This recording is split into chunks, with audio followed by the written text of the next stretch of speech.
How's everybody else? Everyone I associate with is thriving in abundance. Limitless. Hello and welcome. I am Helene, and I'm here to react to Love and Marriage Huntsville Season 4, Episode 6, Wanda Have a Kiki. Let's start. Hold on. As they talk about this honeymoon that Kimmy went on, didn't Destiny gift Kimmy with a honeymoon? Where did she get that money from to give them a honeymoon while she out here broke? So Stormy tossing up lobs. Okay, Melody, Stormy, and Kimmy are down at this scene at Taco Tuesday restaurant, and the conversation begins with the discussion of the flare-up between Tiffany and Stormy and how they handle that. Then fast forward, the conversation is brought up by Kimmy. I noticed your guest list and who you had there and who you didn't have there. Kiki was there and Destiny and Teesha wasn't there. Now immediately Destiny get the line, because see, you don't even have to lie to kick it. The lie is basically that she don't want to bring up Teesha or talk about her cousin. Kiki wanted to talk about Teesha. No, you started that conversation. It's the same lie you said last week where it was you don't bring up Destiny. Other people bring up Destiny when talking to you. Same could be said about Destiny. Everybody say Destiny is always bringing up the story, and that's not necessarily true. Teesha brought it up and Maurice brought it up. Now, Melody is doing this politicking answer about why Kiki was there and how she has always been in contact with her over the phone for years. And so that's why she invited her. How convenient, though. How convenient you invite her to bring up that conversation, though. In all of these years that y'all been kicking it over the phone, this the time you invite her to try to validate some point you was trying to make about their marriage. Girl, you was not helping their marriage. You was trying to hurt their marriage. So it's very disingenuous. Kimmy said exactly what I said. She said, I ain't never seen Kiki at none of Mel's events before, because you know what is actually being orchestrated. But she can put as much spin on everything that she does where nobody holds her accountable for the messy stuff she does. It's giving Giselle Bryant. We're going to all pretend like we don't see what is happening. Yeah, girl, she invited that girl for the manipulation, but you play in the middle because you trying to serve two masters. But okay, straddle the fence, why don't you, Kimmy, and try to allude to the truth when you could just say plainly what it is. This girl ain't never been to nothing, never, no time before. And if you wanted to talk about Teesha, and if you know she all gung-ho to talk about Teesha, and you really ain't feeling to talk about Teesha, then why invite her? Because you want to talk about Teesha. So the conversation goes on to why Destiny wasn't there. So Melody bring up and recaps their last interaction, last episode, and basically said, you painted me out to be one way, but in actuality I got text messages when I'm communicating with you, whoop de whoop and boo up the bam. And so Stormy goes, so you don't think it'll ever get back? And then she get the backpedaling. Why don't nobody stand 10 toes down in what they mean when they talk to her? They always back off of what their thoughts are when you can say it plainly. What is she gonna do, bite you? Anywho, Stormy backs it up and like, well, maybe not in a good place or something she said, basically whether they ever get good. And Melody was like, no, never. Kimmy goes on to say, well, now that I know all this has happened and you're not too good with the crew, I was trying to have an event. I wanted to invite all the normals. So will you come if I invite Destiny? And you know I gotta invite Teesha. So like, y'all all sound like y'all afraid to just say what's on your mind to this woman. For some reason, it's giving me that Destiny tease last season. Just stand 10 toes down and say what you think. And if whatever retort she retorts with, you'll be fine. You will be fine. Anywho, she brings up the fact that Martell, she not gonna invite because Melody did say, if you invite him somewhere, don't invite me. So Melody go, if I wasn't coming, you would invite him. And Kimmy was like, not necessarily, because he got a storm cloud around him that everywhere he go, everybody in his vicinity get kind of caught up in the drama of him. And the reality is that picture reverberates, and the bell that makes that thing ring is the fact that Martell had a side chick. And if he never had a side chick, that picture never exists, or not in the context that it exists in. Melody has a point, and then it's petty though. The point is, when she was going through what she was going through, the all offense riding was acceptable when it wasn't affecting you. And that's what I was saying earlier with Kimmy. It's a lot of fence riding, and she want to play the middle, but don't want to call a thing, never. But now that it's affecting her, now she want to outright say, I don't know if I'm too keen on him being in my cipher. But where was that energy when he was doing me dirty? While I was all love and whoop-de-woo. And Kimmy like, but it's still love. I'm never not going to say his heart ain't what it is, because his heart must have been something enough for when he was doing you dirty, you gave him chances to come back. And then Melody get down to the confessional talking about welcome to my world and all of that shit. It's like, girl, you are petty. Yeah, she wrong, but love is really a patience, kindness.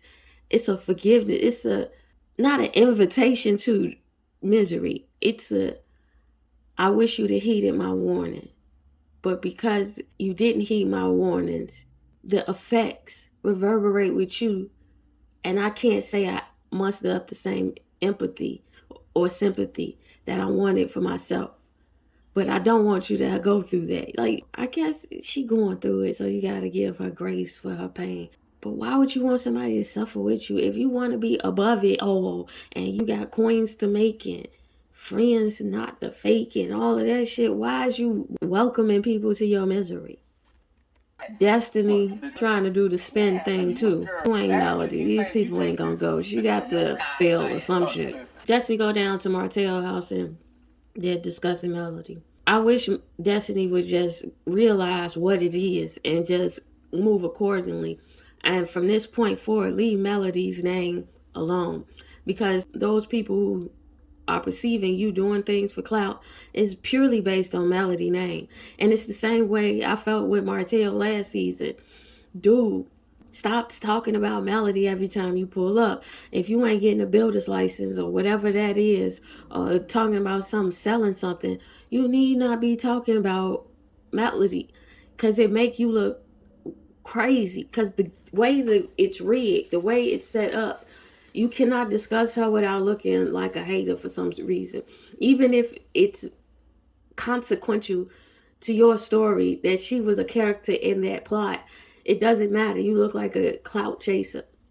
So come back with a Madonna success story next year, and how you then flip that switch and you then got back your savings, because if you can make one savings, you can make another. Okay, girl, they going back and forth about Melody and how Melody is turning people against them, and she is mean-spirited. She did come off mean-spirited. But I think Martell come off mean-spirited too. I feel like Martell come off mean-spirited with a smile. Like a lovable, mean-spirited gremlin type nigga. Because he petty for petty's sake as well. That's why they got along so well. Anywho, Destiny is recapping how she thought she had a friend. She moved back to Alabama, and she thought that Melody was a part of her village. And whoop de whoop and boo wop the bam. Girl, it ain't that. The storyline shouldn't be that. She told you as much last season, and you wasn't village. You wasn't village people. You can't kick it at the YMCA. Okay? So anyway, Destiny and Martell is humbugging about Melody and how things are unfolding. I think it's unrealistic to assume that people who haven't been or feel like they haven't been wrong shouldn't discuss how they feel like they've been wrong, because I don't understand the slick shit. How does Melody able to bring up other people's marriages, bring up other people without them being present? But as soon as other people do it, they clout chasing. Everybody on the same show. None of these people is on broadcasting networks. They is on own network. Miss Wanda come down to Teesha's house looking for Marcel. She know who running for real. All that putting on last episode about how the final word is Teesha and I value what she think. Yeah, that sound good. Miss Wanda basically presenting her paperwork trying to prove that she got her business license so she can start with the food truck. So is Marcel going along with the investment? And Teesha like, girl, like he just want to make sure your ducks in a row. And Wanda's like, so I gotta be serious. Yeah, duh. So Teesha says, whatever it is, I could just pull him in whatever direction I want him to go in. Is this the spin of Teesha? Because y'all all spinning it. I do not like Miss Wanda confessional look. It's not tapered appropriately. Miss Wanda and Teesha bantering. Teesha is basically telling Wanda she gonna show her the books and you gonna shadow the business because we want you to learn. And Wanda's like, okay, I'm down for the education. Teesha recaps the conversation with Kimmy, and Wanda is very nonchalant with her responses. And then Teesha gets to the recap of recaps, and Kiki beat her down to Melody Christmas party talking about her information by way of Kimmy. So Wanda said like it is, girl, that's a snake. Don't give that snake another chance to bite back. And Teesha like it's different because she my cousin. She said, no, she a snake to you then, though. Okay, I don't understand what that means. So Miss Wanda said, I didn't told you. Never trust anybody who buy shoes that don't come in a box. And then she sat back on that thing like she said something. Girl. Wait. So overall, we understand that somewhere in that conversation between Teesha and her cousin Kiki, Kiki said that she was mad that Teesha had the life that she was supposed to have. And Wanda advises her to shake a bone to get the hell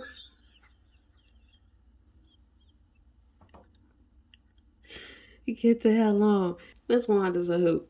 Miss Wanda makes the point that if Kiki would have called, it would have been something different. If Kiki would have called Teesha and said, girl, I went to Melody's and we talked about Woo Wop the Band, that's something different. Why Kimmy got to be the one to inform you?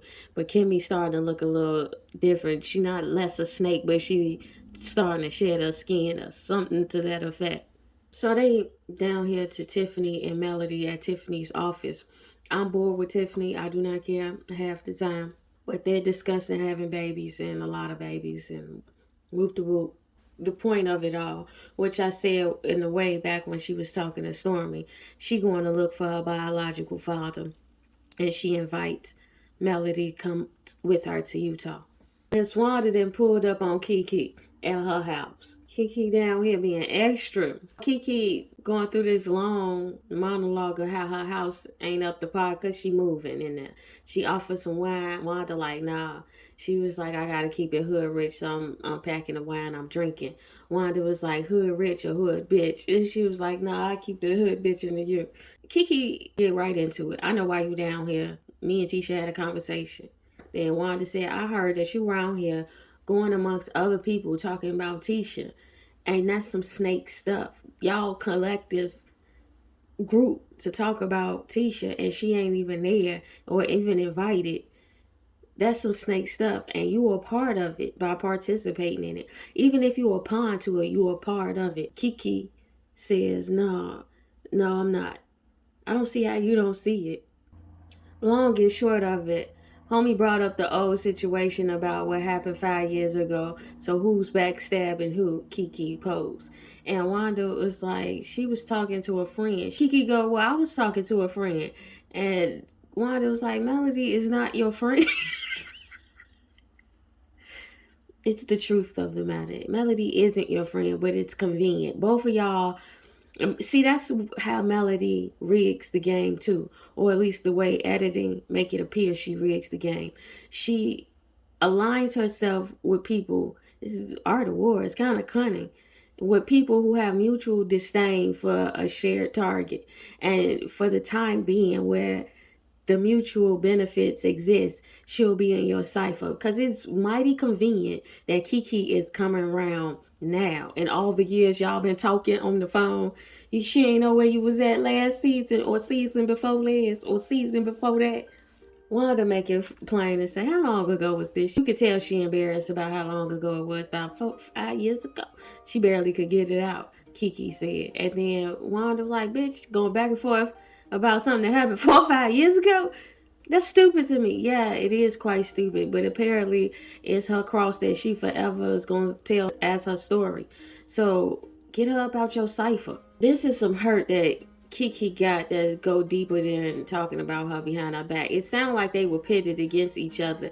And I can't be disingenuous to not believe that they may have been pitted against each other, because families tend to do that depending on who the personnel that they want to pit in comparison with each other in an effort to motivate one against another or what have you. That could possibly be so, but girl, build a bridge and get over it. Take yourself to counseling, because at this point I think you holding this in your own head and you are making it a rubric for yourself. Fuck what they think. You are grown now. Even if they hold that comparison, you don't have to abide by it. But the fact that you keep dwelling in it means you are unhealthily around her. Meaning, if she is this much of a trigger to your life, even when this ain't even going on in her mind and it's going on in yours, maybe you need to put distance. I was trying to say it how Miss Wanda might say it. Between the two of y'all. Tiffany always bored me, so I don't know how much of a review I can give of this. I know that but you and I Tiffany down with Lou at an Airbnb being romantic for him. This feels very contrived. Tiffany breaks the news that Melody wants to come with her to Utah, and she wants to make it a girl's trip to go find her daddy, and maybe Lou don't have to go with her even though he wanted to. And he was like, so you put this together to tell me this? And she like, nah, but Melody just excited. She wanted to ask the questions that I might not be thinking about. That's kind of slapping his face, because you don't trust that he'll have that vantage in your best interest as your husband. Tiffany got that skewing of the information, because I could have sworn she was down at Stormy, telling Stormy about how her and Lou want kids, and Lou be always bringing it up or something to that effect. Anywho, I'm bored with them. Tiffany brings up the fact that her other baby daddy helped her find her mama, so Lou is inspired to help her and want to be there when she found her father. I guess if that baby daddy get to have that, I want it too. He basically like, we gonna be family either way. Then they get into a conversation about her having another baby, and Lou's like, the reason why you get to have all that time with the kids by yourself is because I want you to have all that time with them, so when they leave the house I can get my time. I don't want no babies. He ain't say I don't want no babies, but it's giving I don't want no baby. To the ethos, tell the future I said so.